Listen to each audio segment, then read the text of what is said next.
Good morning, and again, welcome to this session. Um, we're learning about international trade, and in that particular aspect, we have learned about terms of trade and how it is calculated, and then the different types of terms of trade given by economists and how they are also calculated. We have written the formulas for that, and now we are moving forward. आपण आतापर्यंत जे जे काही शिकलो किंवा जे जे काही अचीव्ह करायचा थ्रू या शिकण्यातून प्रयत्न केला, त्याचा जर समजा तुम्ही तुमच्या नॉर्मल लाईफशी संबंध प्रस्थापित करू शकलात, तुम्ही त्याला कनेक्ट करू शकलात थोडक्यात सांगायचं तर त्याचा तुम्हाला जास्त उपयोग होईल असं मला वाटतं. त्यामुळे जेव्हा कधी एखादी गोष्ट तुम्ही शिकता, कुठलीही नवीन गोष्ट, तेव्हा त्याला एक रिअल उदाहरणांबरोबर तुमच्या लाईफमधल्या उदाहरणांबरोबर नेहमी पडताळून बघत जा. त्यामुळे ती कन्सेप्ट किंवा कुठल्याही प्रकारचं ते जे मॅटर असतं, ते समजायला जास्त सोपं जातं. Let's move forward. आज आपल्याला गेन्स फ्रॉम इंटरनॅशनल ट्रेड आणि त्यातलं ऑफर कर्व्स आणि रेसिप्रोकल डिमांड या दोन कन्सेप्ट बघायच्या. ओके, ऑफर कर्व आणि रेसिप्रोकल डिमांड. काल म्हटल्याप्रमाणे तुम्ही मला फार मस्त मस्त लिंक पाठवल्या. आज त्यातल्या 2 मी सिलेक्ट केल्या आणि आपण त्या 2 बघणार आहोत. तुम्ही आणखीन लिंक मला पाठवू शकता असं तुम्हाला माहिती आहे. पण त्याच्या आधी डेफिनेटली हे बघूया आपण. ओके, लेट्स सी आज कोण रीड आउट करणार आहे. आदिती, तुला माझा आवाज ऐकू येतोय का?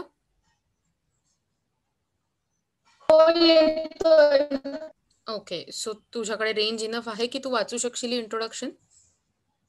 तर प्लीज वाच.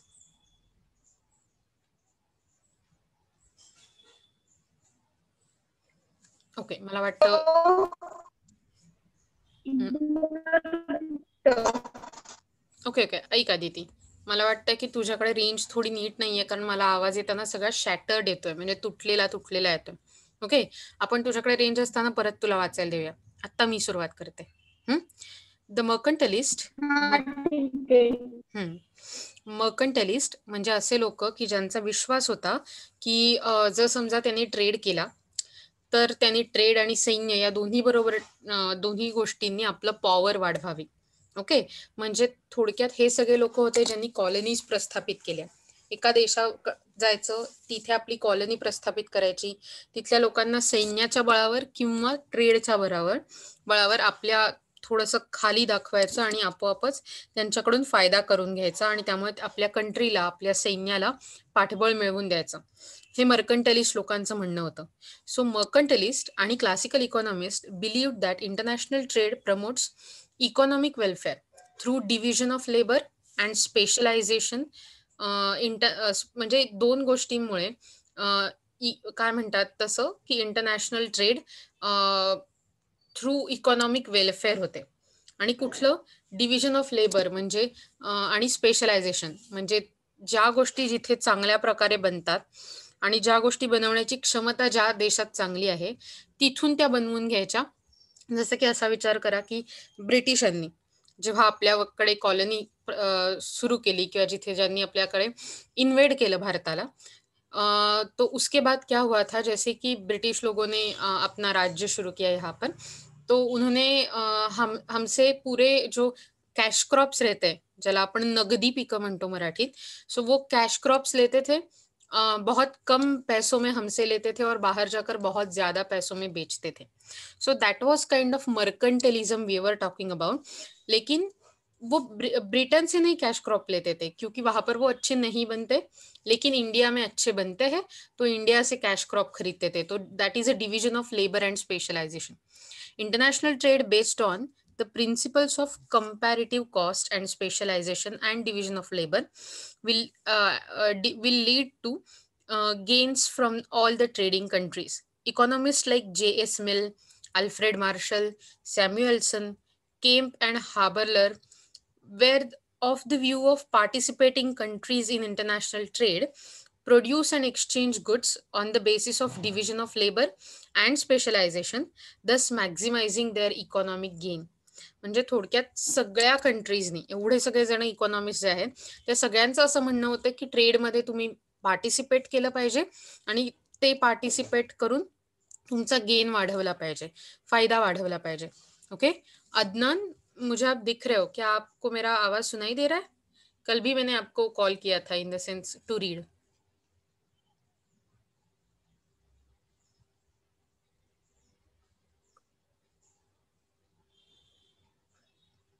अदनान, आपको ठीक है, आपको आज भी ऐसा ही हो रहा है. ये सेकंड वॉर्निंग है आपके लिए. मैंने आपको पहले भी बुलाया था. आकाश जैन, तुला पण दुसऱ्यांदा मी म्हणतेय, तुला दुसऱ्यांदा बघते मी रादर बऱ्याच दिवसांनी. पण आकाश, तुला रीड आउट करता येईल तर तू अनम्यूट कर स्वतःला.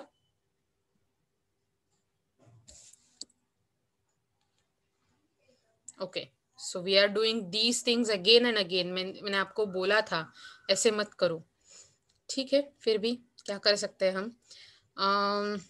Okay, Ramiza Chikte, can Yes, you ma'am. Unmute yourself? Yes. और आपको मेरा स्क्रीन दिख रहा है, right? Yeah. Yes, Right. Please read it out. International trade First के, हाँ, फर्स्ट पैरा खत्म हुआ है paragraph. ऑलरेडी. हाँ, नीचे वाला ध्यान दीजिए. First point. नो, उसके पहले से थोड़ा दो लाइन ऊपर है, उस वहां से. Okay. International trade give rise to many economic advantages which are known as gain from trade. The following are the gains from international trade. First, international trade makes international division of labor possible. This will lead to optimum distribution of world resources. The resources will be utilized in the most efficient manner. Okay, so first point का meaning होता है कि अभी हम जो list out कर रहे हैं वो इंटरनेशनल ट्रेड से हमें क्या क्या गेन्स हो रहे हैं, क्या क्या फायदे हो रहे हैं, वो देख रहे हैं. Okay, international trade say division of labour possible होता है. मतलब जो right person at right job, जो जिस चीज में अच्छा है उसको वो टाइप का जॉब मिलता है. उसके हिसाब से क्या होता है, there is a optimum utilisation of resources. Again that means जब स्केर्सिटी है हमारे पास, तो हमारे पास जो भी रिसोर्सेस है उनका अच्छे से डिस्ट्रीब्यूशन होना है, जैसे जहां पर लगेगा फुल कैपेसिटी के लिए. और ये रिसोर्सेस यूटिलाइज्ड होते हैं क्योंकि हम एफिशिएंट मैनर में through international trade. Write down, sorry, read out second end third. International division of labor and specialization will be lead to increase in total production of the world. End the third one.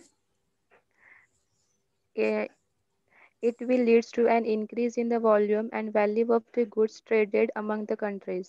Correct. So जैसे कि international trade से production बढ़ेगा और उसके साथ साथ जो trade होता है उसका भी वॉल्यूम बढ़ेगा. मतलब ऐसा समझो कि अभी हम सिर्फ 200 टन्स का एक्सपोर्ट कर रहे हैं, तो शायद इंटरनेशनल ट्रेड एक्टिव होने के बाद वो 400 टन का होगा, 500 टन का होगा. So that would be a increase in value end volume of the goods traded among the countries. Okay, let's go further. Fourth and fifth point. International trade enables each country to secure a variety of goods in large quantity. Fifth, it promotes the welfare of each country and increases world prosperity. Correct. International ट्रेडमुळे overall variety of goods आपल्याला बघायला मिळतात. In the sense असा विचार करा की आपल्याला एकाच प्रकारचा स्मार्टफोन नाही, आता अनेक प्रकारचे, अनेक कंपन्यांचे स्मार्टफोन आपल्याला दिसतात मार्केटमध्ये अवेलेबल असल्यामुळे, because of international trade. So Oppo आहे, विवो आहे, सॅमसंग तर आहेच, आयफोन आहे, असे वेगवेगळ्या प्रकारचे आणि ह्याच्यापेक्षा सुद्धा माहिती नसलेल्या कंपन्यांचे असतात. बरोबर आहे की नाही? आणि मुख्य गोष्ट म्हणजे it promotes welfare of each country. जी जी कंट्री इंटरनॅशनल ट्रेडमध्ये पार्टिसिपेट करते, त्या त्या कंट्रीचा नेहमी फायदाच झालेला आहे इंटरनॅशनल ट्रेडमुळे. आणि त्यामुळे ओव्हरऑल ग्लोबल प्रॉस्पेरिटी, अख्ख्या जगाचीच श्रीमंती वाढायचा फायदा होतो. ओके, हे इंटरनॅशनल गेन्सचे फायदे. Thank you for reading it out. Okay, आता आपण बघूया की हे जे फायदे आहेत ते आपण मेजर कसे करू शकतो. कारण एकदा इकॉनॉमिक्समध्ये आपण हे बघितलंय की कुठची गोष्ट नुसती म्हणून चालत नाही, आकड्यांमध्ये सांगायला लागते, प्रूव्ह करायला लागते, ही थिअरी का, तो नंबर का. So how the measurement is done. Jacob Viner, the classical economist, had developed 3 methods to measure the gains from international trade. So Jacob Viner हा जो क्लासिकल इकॉनॉमिस्ट आहे, त्यांनी 3 प्रकारच्या मेथड इंट्रोड्यूस केल्या. ओके, जेकब वायनर सारख्या classical इकॉनॉमिस्टनी असं आपण म्हणू शकतो. पहिली आहे measurement of increased real income by comparative cost theory. So comparative cost थिअरीचा वापर करून ॲक्च्युअली रिअल इन्कम किती वाढलंय हे मेजर करणं. दुसरी गोष्ट, increase in the level of national income. म्हणजे पहिलं आपण हे बघितलं की ऍक्च्युली दोन कंट्रीजमध्ये कम्पेअर करून रिअल इन्कम किती वाढलंय, दुसरं ओव्हरऑल त्या कंट्रीचं नॅशनल इन्कम किती वाढलंय, आणि तिसरं improvement in terms of trade. म्हणजे जे आपण कालपर्यंत शिकलो टर्म्स ऑफ ट्रेड, तर त्यात किती इम्प्रूव्हमेंट झाली हे. Later, with the introduction of J.S. Mill's theory of reciprocal demand, the terms of trade method becomes most frequently used method of measuring gains from trade. So जेव्हापासून J.S. मिलची theory reciprocal demand ही उदयाला आली, तेव्हापासून उस time से हम terms of trade मतलब TOT का मेथड सबसे ज्यादा इस्तेमाल कर रहे हैं, फ्रिक्वेंटली इस्तेमाल कर रहे हैं. Thus in order to measure gains of trade 3 approaches are used. Okay, 3 approaches use केले जातात. पहिला रिकार्डोज अप्रोच, दुसरा J.S. मिल्स अप्रोच, आणि तिसरा modern approach or Samuelson's approach. Okay, पहिला अप्रोच कोणता आहे सांगा मला. Ricardo approach. Correct, Ricardo's approach. दुसरा approach J.S. Mill approach. Very good. आणि तिसरा approach modern approach or Samuelson approach. Very good, modern approach or Samuelson's approach. So Ricardo's approach काय ते बघूया. Ricardo's comparative cost approach. According to the classical theory, specialization based on principle of comparative cost advantage is the major source of gains from international trade. So classical theory जी आपण बघितली comparative cost advantage ची, त्या comparative कॉस्टच्या असण्यामुळे international ट्रेडमध्ये जास्तीत जास्त फायदा होतो, असं यांचं म्हणणं आहे. The gain occurs due to the possibility of exploiting economies of scale as a result of the expansion of market size. So internal resources किंवा एक्सटर्नल गोष्टी वापरून प्रोडक्शन कपॅसिटी आणि प्रोडक्शन एफिशियन्सी वाढवणं आणि त्या थ्रू इकॉनॉमीज ऑफ स्केल वाढवणं, या गोष्टी करून काय म्हणू शकतो आपण की एखाद्या कंट्रीमधले असलेले रिसोर्सेस एक्सप्लॉइट करायचे आणि त्यातून मार्केटचा साईज एक्सपांड करायचा, मार्केट वाढवायचं, हा अप्रोच या रिकार्डोज कॉम्पिटिटिव्ह कॉस्ट अप्रोच मध्ये इन्क्लूड केला जातो. The principle of comparative cost implies that it is possible for both the countries to gain from trade. So हे प्रिन्सिपल आहे, त्यातून आपल्याला काय समजतं की दोन्ही कंट्रीजना ट्रेडमध्ये फायदा होतो. Even if one of them is more efficient than the other in all lines of production. असा विचार करा की एक आफ्रिकन कंट्री आहे कुठली तरी, आणि एक US आहे. आता US is more efficient definitely than some small African country if we consider trade. Okay, so Ethiopia for that matter असा आपण विचार करू.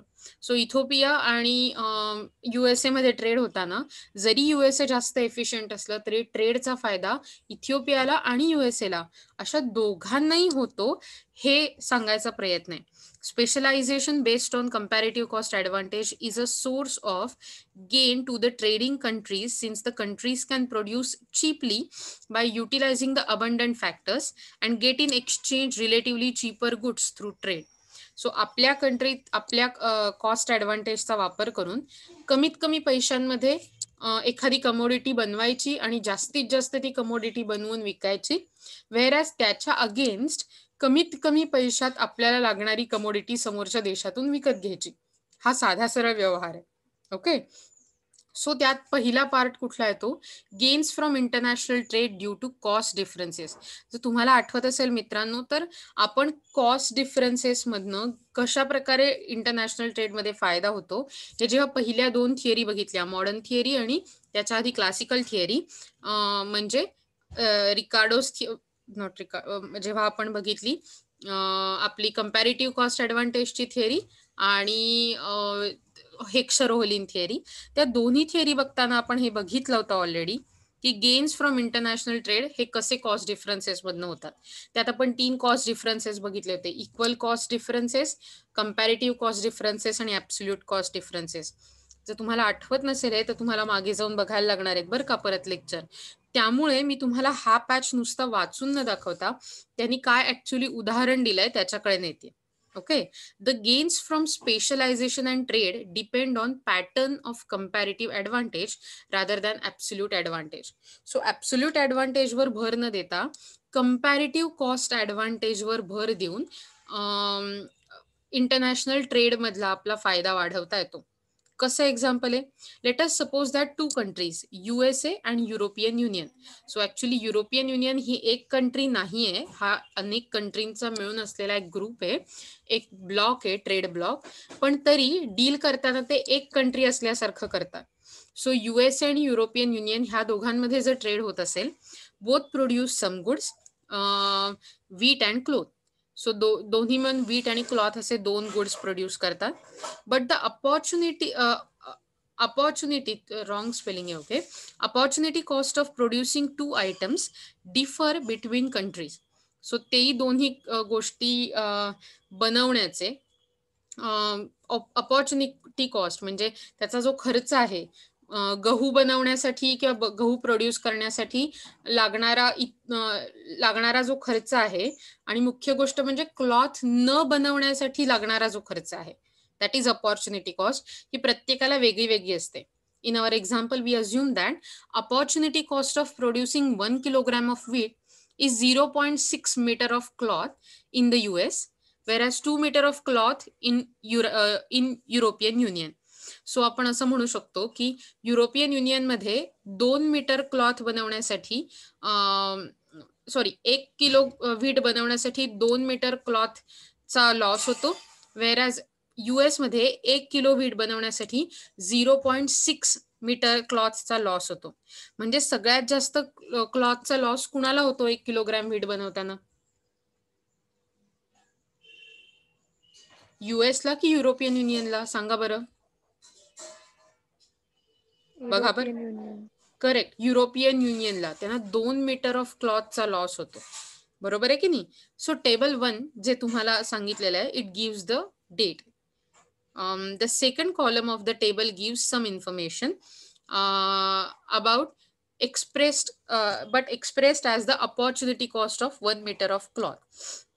म्हणजे आता असा विचार करा की 1 मीटर क्लॉथ बनवण्याची काय अपॉर्च्युनिटी कॉस्ट आहे, हे टेबल 2 मध्ये कळतं.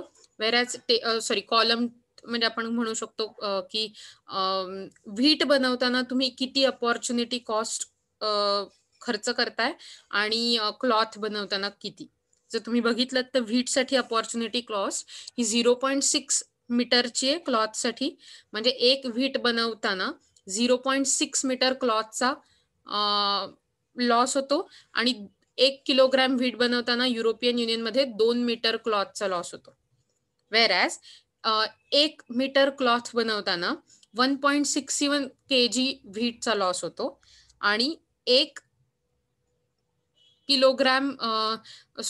मीटर क्लॉथ बनवताना युरोपियन युनियन मध्ये 0.5 किलोग्रॅम व्हीटचा लॉस होतो. सो हे जे सगळे थोडंसं कॉम्प्लिकेटेड टेबल असं आहे असं आपल्याला वाटतंय, तर ते कॉम्प्लिकेटेड नसल्यामुळे मी तुम्हाला असं पुढे सांगू शकते की it is clear that the sacrifice involved in producing wheat is much lower in USA than it is in European Union.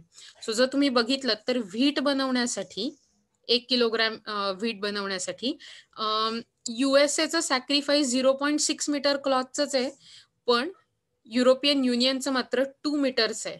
म्हणजे युरोपियन युनियनला जास्त सॅक्रिफाईस करायला लागतं जर त्यांनी व्हीट बनवायचं ठरवलं तर. म्हणजेच USAने खरं तर ते बनवलं पाहिजे, कारण कंपॅरेटिव्ह कॉस्ट ॲडव्हान्टेज हा USA कडे जास्त आहे युरोपियन युनियन पेक्षा, जेव्हा व्हीट बद्दल आपण बोलतोय ते. सो वर्ल्ड व्हीट प्रोडक्शन म्हणजे जगासाठी केलं जाणारं व्हीटचं production could be increased if the USA rather than European Union would produce it.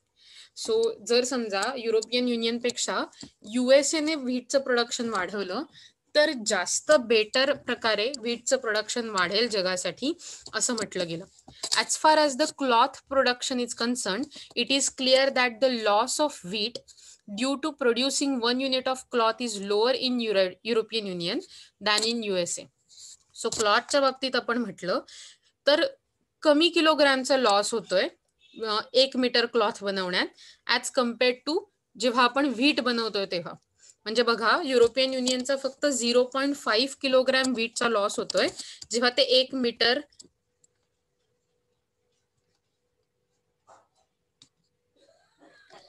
तुम्हाला माझा आवाज ऐकायला येतोय का रे?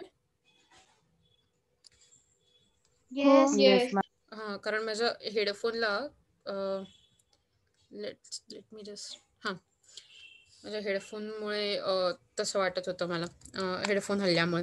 ओके, हां. सो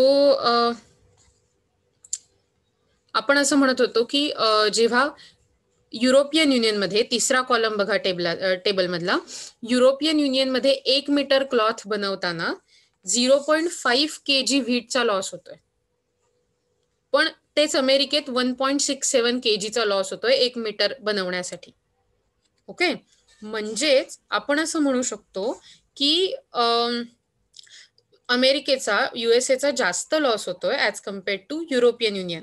म्हणजे जेव्हा क्लॉथ बनवण्याविषयी काही असेल तेव्हा युरोपियन युनियनने क्लॉथ बनवलं पाहिजे ॲज कम्पेअर्ड टू व्हीट. येतंय लक्षात तुमच्या? World cloth production could be increased if the European union rather than USA produced it. म्हणजे USA पेक्षा जर युरोपियन युनियनने प्रोड्यूस केलं तर जगाचं क्लॉथचं प्रोडक्शन वाढू शकेल. The gains Wien USA specialize in wheat production and European Union concentrates on cloth production is shown in the table 1.2. So आपण असं म्हणू शकतो, हे सिम्पली रेशो घेतलेत जर तुम्ही बघितले तर, की गेन्स किती झालेत डिफरिंग फ्रॉम अपॉर्च्युनिटी कॉस्ट. म्हणजे अपॉर्च्युनिटी कॉस्टचा विचार करता, लॉसचा विचार करता व्हीट प्रोड्यूस केल्यावरती किती गेन झालाय, तर जेव्हा एक एवढा व्हीटचा ग्रेन होतो 1:0.6, तेव्हा क्लॉथ बनवताना -0.6 एवढा लॉस होतो अमेरिकेचा. वेरॅज -0.5 चा लॉस होतो व्हीट बनवताना जेव्हा 1 मीटरचं क्लॉथ बनवलं जातं युरोपियन युनियन कडून. So wherever opportunity cost differs between countries, specialization can increase the production of both products. So जेव्हा अपॉर्च्युनिटी कॉस्ट ह्या दोन्ही कंट्रीज मधल्या डिफरंट असतात तेव्हा त्या अपॉर्च्युनिटी कॉस्टचा विचार करून आपण ओव्हरऑल वर्ल्ड प्रोडक्शन वाढवू शकतो. The table above to shows that to produce 1 more kg of wheat, म्हणजे 1 मोर व्हीटचं केजी बनवण्यासाठी USA ला 0.6 मीटर्सचं क्लॉथ सॅक्रिफाईस करायला लागेल. Whereas to produce 1 more meter of cloth, एक क्लॉथचं आणखीन युनिट बनवण्यासाठी 1 मीटर क्लॉथचं युरोपियन युनियनला 0.5 किलोग्रॅम व्हीट सॅक्रिफाईस करायला लागेल. Making both the changes raises world production of both wheat and cloth. This enables more consumption and higher level of welfare. So जेव्हा आपण international trade मधून गेन्स कसे होतो याचा विचार करतो तेव्हा आपण असं म्हणू शकतो की यामुळे आपण बघू शकतो की जर समजा अपॉर्च्युनिटी कॉस्टचा विचार केला आणि कंपॅरेटिव्ह कॉस्ट ऍडव्हान्टेजचा विचार केला तर आपण म्हणू शकतो की ज्याला जे कंपॅरेटिव्ह ऍडव्हान्टेज आहे त्या कंट्रीने त्या वस्तू जर जास्त बनवल्या तर जगाचं डेफिनेटली प्रोडक्शन वाढेल, त्यामुळे इंटरनॅशनल ट्रेड वाढेल आणि त्यामुळे लेवल्स ऑफ वेलफेअर वाढतील ओव्हरऑल जगाच्या, म्हणजे हित वाढेल असं आपण म्हणू शकतो. आणि याच्यासाठी इन्क्रीज इन प्रोडक्शन आणि कन्झम्पशनचा हा कर्व तुम्हाला दिलेला आहे. ओके, जर एक्स ऍक्सिसवर बघितलं म्हणजे आडव्या ऍक्सिसवर तर एक कमोडिटी दिली आहे, कमोडिटी एक्स. आपण तिला इथेच असं म्हटलंय तसं म्हणू, आपण एका कमोडिटीला आता एक्स म्हटलंय, वाय ऍक्सिसवरच्या कमोडिटीला वाय म्हटलंय. ओके, आणि तुम्ही बघू शकता एजी हे PPC बिफोर ट्रेड आहे, म्हणजे प्रोडक्शन पॉसिबिलिटी कर्व, म्हणजे किती कंट्री प्रोड्यूस करू शकेल 2 कंट्रीजच्या कॉम्बिनेशननी मिळून. सो जेव्हा ट्रेड सुरू झाला नाहीये तेव्हा ट्रेड सुरू होण्याआधी कोणती PPC आहे, कोणती बजेट लाईन आहे कंट्रीसाठी, AG. तुमच्या लक्षात येत आहे? मला वाटतं आपण पूर्ण एक सेमिस्टर नंतर डायग्राम बघतोय अशा कुठच्या तरी, आणि त्यातही तुम्हाला खूप ऑनलाईन कमी डायग्राम बघायची सवय आहे. सो मी तुम्हाला एक असं सजेस्ट करेन की पटकन जरा तुमच्याकडे ही डायग्राम काढून घेता आली तर ते तुम्हाला जास्त सोपं पडेल. मी तुम्हाला एक्सप्लेन करतेच आहे. एक्स ऍक्सिसवर एक्स कमोडिटी आहे, वाय ऍक्सिसवर वाय कमोडिटी आहे. ओके, आणि जेव्हा ट्रेड सुरू झाला नाहीये तेव्हा एक्स आणि वाय कमोडिटीजची कॉम्बिनेशन्स मिळून किती प्रोड्यूस होऊ शकतं हे दाखवणारी line, that is production possibility frontier PPF किंवा प्रोडक्शन पॉसिबिलिटी कर्व, दोन्हीलाही एकच म्हणतात PPC किंवा PPF बिफोर ट्रेड तुम्हाला दाखवलाय. म्हणजे ट्रेड होण्याआधी या लिमिटमध्ये, या ट्रायंगलच्या लिमिटमध्ये जास्तीत जास्त AG पर्यंत ट्रेड होत होता. ओके. मग जसा की आपण वाय कमोडिटीचं प्रोडक्शन वाढवलं तसं आपला ट्रेड वाढणार आहे आणि त्याबद्दलचं एक्सप्लेनेशन आपण बघणार आहोत. पण तुम्ही डायग्राम काढून घेता का तोपर्यंत?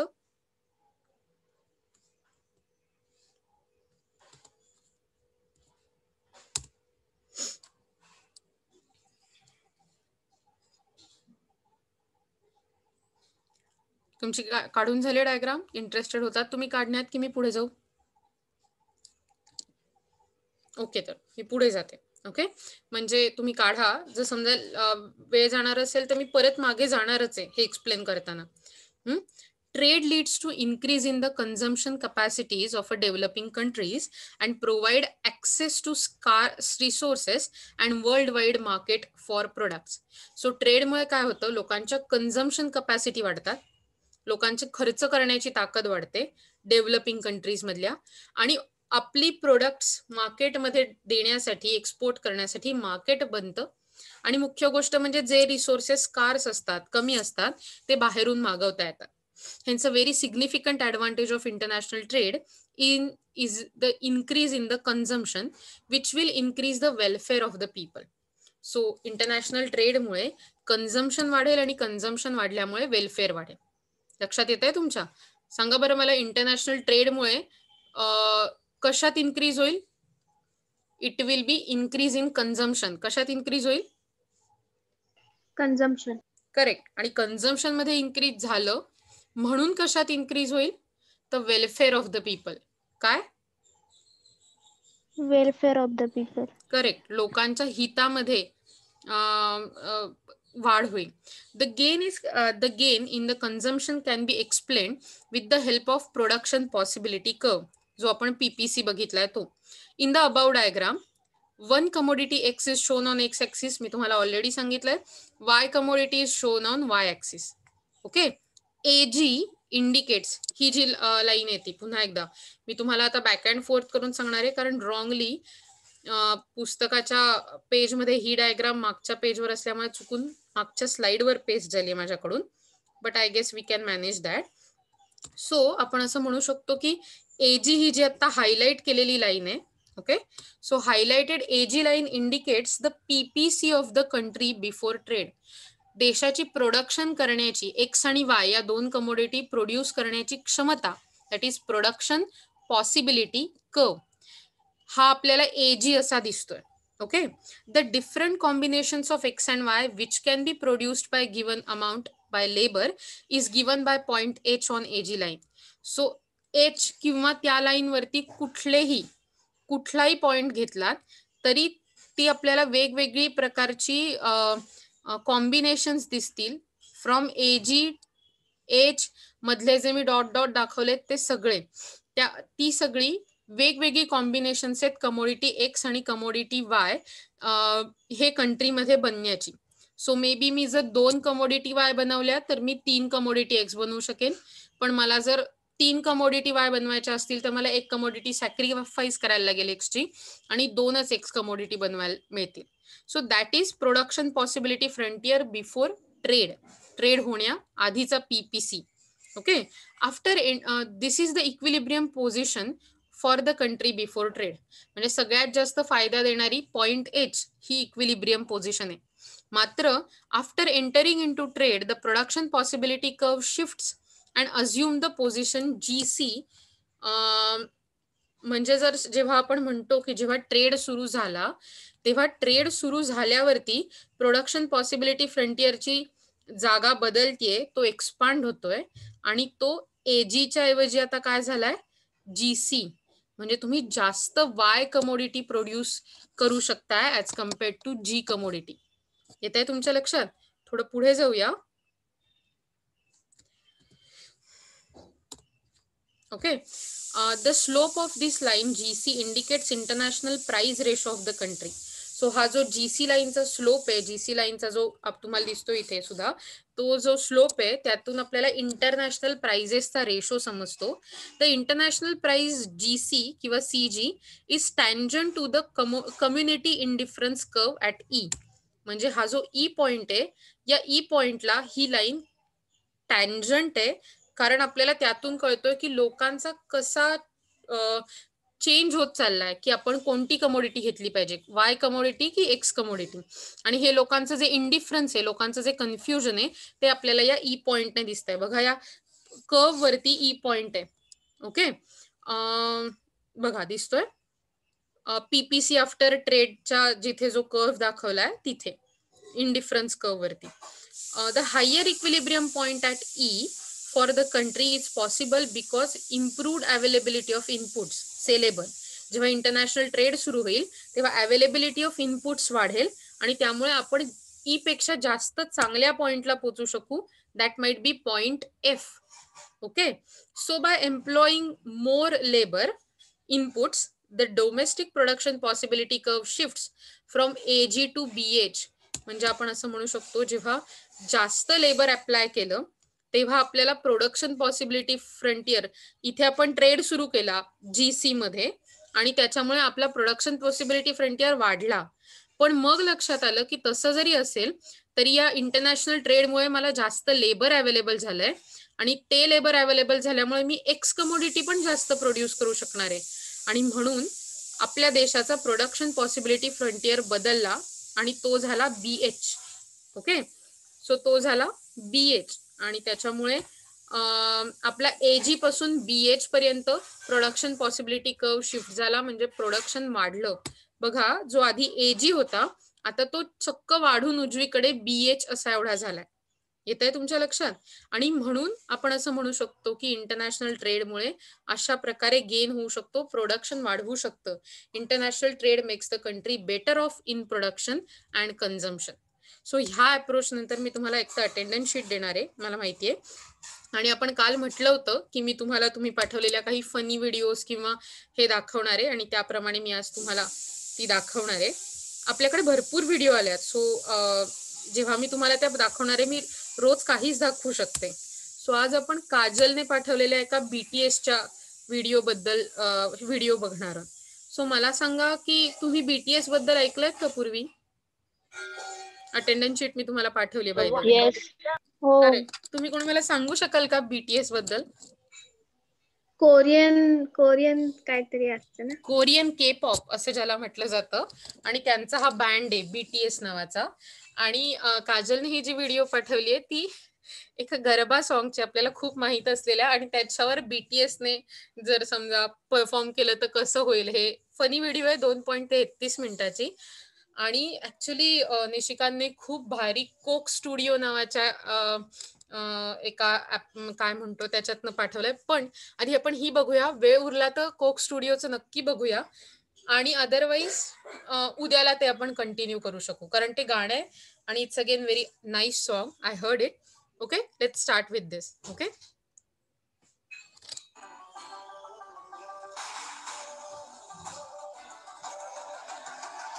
ओके. बाय द वे तुम्हाला ऐकायला येते रे? येस. या सगळ्यांचा बँड डिसरप्ट होतोय काही दिवसात. काही दिवसांनी हा बँड एकमेकांपासून वेगळे होणार आहेत असं मी नव्याने ऐकलं होतं.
Okay, so let's read it out in the sense, मला माहिती आहे कदाचित काही लोकांना असं वाटू शकतं की काय ह्याचा काही अर्थ आहे का, पण असा विचार करूया की BTS हे एक मोठा K-pop बँड आहे आणि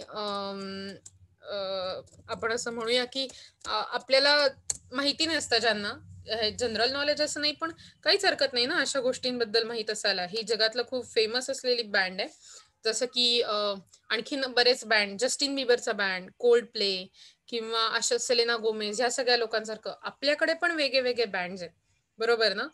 सो आपण असं म्हणू शकतो, I am not going to play another video for you right now, पण या लोकांनी इतकी मोठ्या प्रमाणावर प्रसिद्धी मिळवली आहे. जस्ट ते 6 लोक आहेत मला वाटतं. ओके, मी तुमच्यासाठी ही माहिती वाचते, तुम्हाला पुढच्या वेळी ही माहिती मला सांगता आली पाहिजे. हेलिंग फ्रॉम साऊथ कोरिया, म्हणजे साऊथ कोरियातून सुरुवात करून BTS now is the biggest boy band in the world.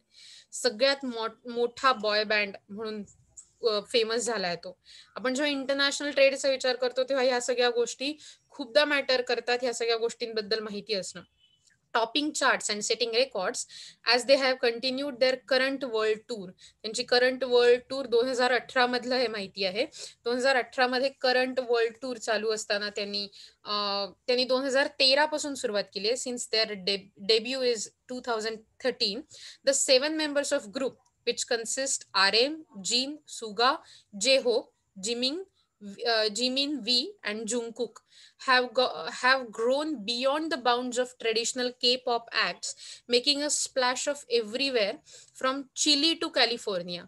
Their devoted followers styled as ARMY, म्हणजे त्यांचे जे फॉलोअर्स असतात त्यांना BTS आर्मी असं म्हटलं जातं.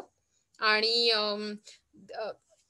आपण असं म्हणू शकतो की यांनी इतक्या कमी वेळात 2013 पासून सुरुवात करून खूप मोठ्या प्रमाणावर त्यांनी स्वतःची स्टाईल एकदम एलॉंगेटेड केलेली आहे. सो मला वाटतं अशा खूप साऱ्या गोष्टी असतात ज्या आपल्याला खूप कमी प्रमाणावर माहिती असतात. डेफिनेटली निशिकांतने जी व्हिडिओ टाकली आहे ती एका सुंदर आणि अतिशय भारी, तुम्हाला जर माहिती असतील तर अनप्लग्ड सॉंग्स लागतात कोक स्टुडिओवर, त्यातलं गाणं आहे आणि 1 मिनिटं काही आपल्याला पुरणार नाही. वी मे ट्राय की आपण पुढच्या लेक्चरमध्ये इनकॉर्पोरेट करू, पण प्लीज अशाच मला भारी व्हिडिओ सेंड करत राहा. थँक्यू काजल, आणि आजसाठी आपण इथेच थांबूया. Are you okay, are you happy? तुम्हाला आवडली ही व्हिडिओ? नाही आवडली तरी सांगू शकता, माझी पर्सनल व्हिडिओ नव्हती. Yes, ma'am. येस. सो आपण असंच भेटूया उद्या. ओके, चलो देन, अप अंटिल नाव, तोपर्यंत बाय बाय म्हणूया. व्हिडिओ पाठवत राहा, मला कळेल तुमचा काय चॉईस आहे. शक्यतोवर युट्यूबवरच्या असतील किंवा तर मला ते सोपं जाईल तुम्हाला दाखवणं. Okay, see you, bye bye, soon.